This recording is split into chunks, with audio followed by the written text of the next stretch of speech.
Meus amigos, muito boa noite a todos vocês, saudações rubro-negras a todos, muito obrigado a você aí, companheiro rubro-negro e anti-rubro-negro, que vai se inscrever e vai deixar o like nesse vídeo. É muito importante que você participe se inscrevendo e deixando o like, porque dessa maneira mais rubro-negros vão se engajar nos nossos debates. Isso é muito importante, mais diversidade, mais colaboração, por conseguinte, mais conteúdo produtivo também. Eu queria chamar a tua atenção, muito rapidamente, para o comentário que está fixado no topo do vídeo, no espaço destinado aos comentários de vocês, sobre a 1xBet. Na verdade, tem ali o link de acesso à plataforma e tem também o código promocional do canal que você vai usar para poder se divertir nessa plataforma. Hoje, por exemplo, eu me diverti muito e também ganhei alguma coisa naquela zebra, nós podemos dizer assim,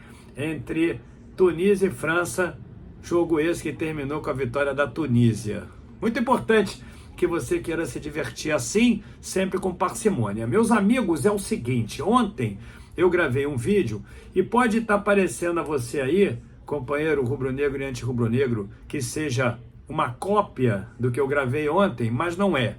Ontem eu havia falado para vocês sobre as dificuldades que tem a Leila, presidente do Palmeiras, ou seja, a representante máxima do Palmeiras, na negociação com os empresários do Dudu. Eu havia falado para vocês que tem uma cláusula no contrato que eles querem implementar, o Palmeiras, de produtividade, que não está de acordo com as pretensões do Dudu, dos representantes do Dudu, e que isso estava configurando um óbice que nos parece fácil de resolver, mas a irredutibilidade de ambas as partes acabou por fazer com que as atenções ficassem voltadas à resolução de um contrato, de uma renovação de um jogador que, para mim, como eu disse a vocês, é 80% do Palmeiras. Era até 70%, mas com a saída do Scarpa, eu não tenho nenhuma dúvida, o Dudu se transforma em 80%, 70%, 80% quase do time do Palmeiras. Muito importante para o time do Palmeiras, jogador esse que, no meu entendimento, devia estar até na Copa do Mundo, mas isso aí é uma outra história. Hoje, ainda há pouco, há uns 20 minutos atrás, o jornalista Fred, muito conhecido do GE, acabou por divulgar que o Flamengo monitora a situação desse jogador.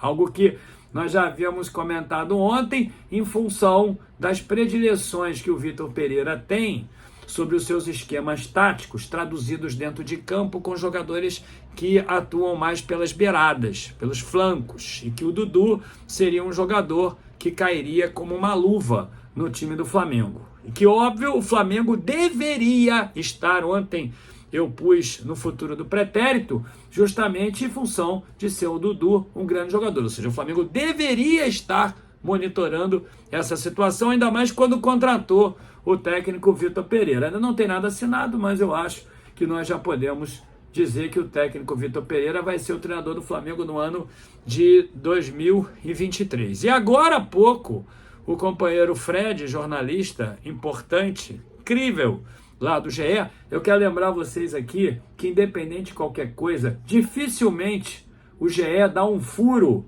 que seja verdadeiro, ou seja, dá um furo à toa, dá um furo falso, dá uma barrigada, como dizem aí no jargão do futebol, aqueles jornalistas que erram nas suas premonições, nas suas falas, ou seja, nos seus comentários, mas dificilmente o GE dá uma barrigada. Então, se o GE acabou de dizer que a renovação do Dudu subiu no telhado e que o Flamengo monitora essa situação, e vocês podem conferir essa informação no Twitter do GE, eu quero aqui dizer a vocês que existe realmente uma propensão grande do Flamengo fazer uma oferta a esse jogador. Ainda que, nesse mesmo tweet, vocês vão conferir lá, o jornalista Fred diga que o Flamengo, por enquanto, ainda não fez proposta, que por enquanto ainda não conversou com a diretoria do Palmeiras sobre isso, e aí explica ele, para que as relações não fiquem conspurcadas entre o Flamengo e o Palmeiras. Eu vou comentar sobre isso já já, sobre essa história de relações conspurcadas, sobre tumulto no ambiente interno do clube em função dessas ofertas hostis, já lembrando a vocês da história do Pedro, mas independente disso, o Flamengo ainda não fez nenhuma proposta, ainda não conversou com o jogador, justamente porque não quer transformar em hostil algo que possa acontecer. Porque, de acordo com o GE, através do Fred, o Flamengo entende que o Dudu seja um jogador diferenciado e que, por conseguinte, necessite ser sempre monitorado. Ou seja, como eu falei, cairia muito bem no esquema tático do Vitor Pereira, além de ser realmente um grande jogador. Então, o Flamengo não quer ainda tumultuar o ambiente do Palmeiras. Mas eu quero dizer a você, companheiro rubro-negro e anti-rubro-negro, em especial os meus amigos palmeirenses, que, de fato, essa não foi uma preocupação que a Leila teve no ano passado com o Flamengo. Vocês se recordam da hostilidade da proposta do Palmeiras sobre o Pedro para o Flamengo? Vocês se recordam muito bem que o Palmeiras se fez utilizar de uma insatisfação conjuntural do Pedro, porque não vinha tendo oportunidades no time A, e ele queria jogar a Copa, como está lá na Copa em função de ter vestido a camisa do Flamengo. Já pelo Palmeiras, eu não teria a mesma certeza, mas o Palmeiras, meus amigos, se aproveitando de uma fragilidade nas relações entre o Pedro e o Flamengo, foi lá e apresentou essa proposta não somente para o Flamengo, mas como para o empresário, seduzindo o Pedro pessoalmente também. O Pedro, vocês se recordam, na época, chegou a balançar, porque o intuito dele de ir para a seleção era tão grande que ele entendia, na época, que não fosse ser capaz disso simplesmente porque ele não entrava dentro de campo, o que ninguém na torcida do Flamengo entendia, principalmente pelo marasmo que era aquele time rubro-negro comandado pelo Paulo Souza. Então, o Palmeiras foi lá, antes que você aí, companheiro palmeirense, reclame de alguma coisa, recorde-se que o ano passado a Leila, se aproveitando da fragilidade, se aproveitando de toda aquela nevralgia que circundava o ambiente do Flamengo com relação ao Pedro, se aproveitou disso para ir lá promover uma oferta hostil. Então eu quero te dizer uma coisa, se o Palmeiras fez isso no ano passado com o Flamengo, eu realmente não iria me preocupar por questões éticas que o Flamengo fizesse a mesma coisa com o Palmeiras agora.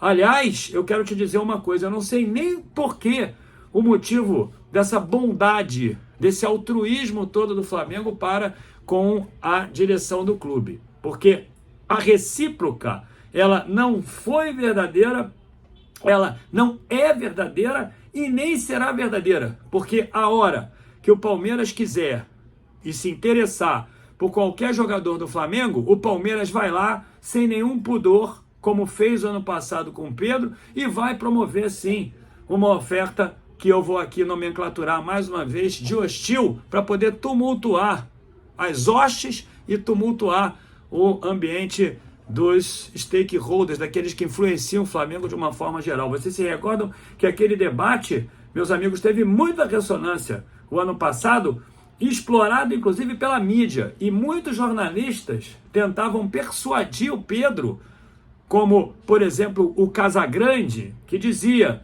que o Pedro realmente tinha que ir para o Flamengo se ele quisesse estar na Copa. Vocês se recordam disso? Eu estou citando um influencer apenas, ainda que vocês possam considerar a casualidade dele ser realmente um grande influenciador, não, mas vários disseram que ele realmente tinha que sair do Flamengo e ir para o Palmeiras para que ele pudesse ter uma mínima esperança de jogar a Copa do Mundo. Então aquilo ali, meus amigos, tumultuou bastante o time do Flamengo, fazendo com que a torcida, inclusive, tivesse que se manifestar para poder dissuadir o Landim de alguma probabilidade de venda do Pedro.